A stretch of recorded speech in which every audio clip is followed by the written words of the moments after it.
தமிழகத்தில் சாதிவாரி கணக்கெடுப்பு நடத்த வேண்டும், வன்னியர்களுக்கு 10.5% இடஒதுக்கீடு வழங்க வேண்டும் என்பன உள்ளிட்ட பல்வேறு கோரிக்கைகளை வலியுறுத்தி பாமக நிறுவனர் ராமதாஸ் ஆதரவாளர்கள் தமிழகத்தின் பல்வேறு இடங்களில் ஆர்ப்பாட்டத்தில் ஈடுபட்டனர்.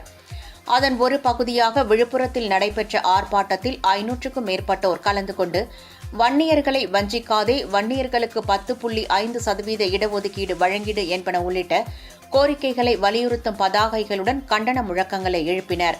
போராட்டம் இது போராட்டம், வன்னியர் சங்கத்தின் போராட்டம், உடனே நடத்து, தமிழகத்திலே அனைத்து சமூக மக்களுக்கான ஜாதி வாரி கணக்கெடுப்பை உடனே நடத்து.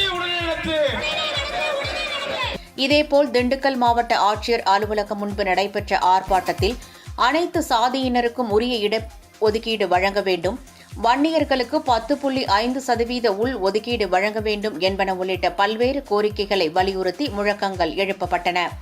இதில் 200க்கும் மேற்பட்டோர் கலந்து கொண்டனர்.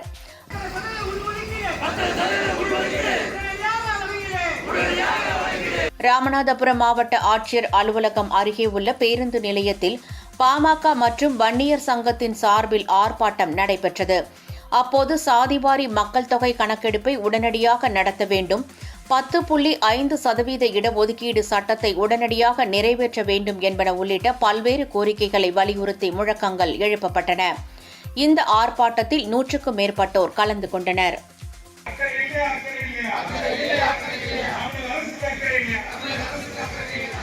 சாதிவாரி கணக்கெடுப்பை உடனடியாக நடத்த கோரியும், அனைத்து சாதிகளுக்கான பிரதிநிதித்துவத்தை வழங்குவதை கோரியும் இன்று தமிழ்நாடு முழுக்க அறவழியில் ஆர்ப்பாட்டம் நடந்து கொண்டிருக்கின்றது. இந்த ஆர்ப்பாட்டத்தில் ஐயா அவர்கள் சென்னையிலே கலந்து கொண்டு பல லட்சக்கணக்கான மக்களுடன் அங்கே ஆர்ப்பாட்டத்தை நடத்தி கொண்டிருக்கின்றார்கள். அதோடு நாமும் நமது இந்த மேற்கொண்ட கோரிக்கைகளை வலியுறுத்தி இந்த ஆர்ப்பாட்டம் நடந்து கொண்டிருக்கிறது.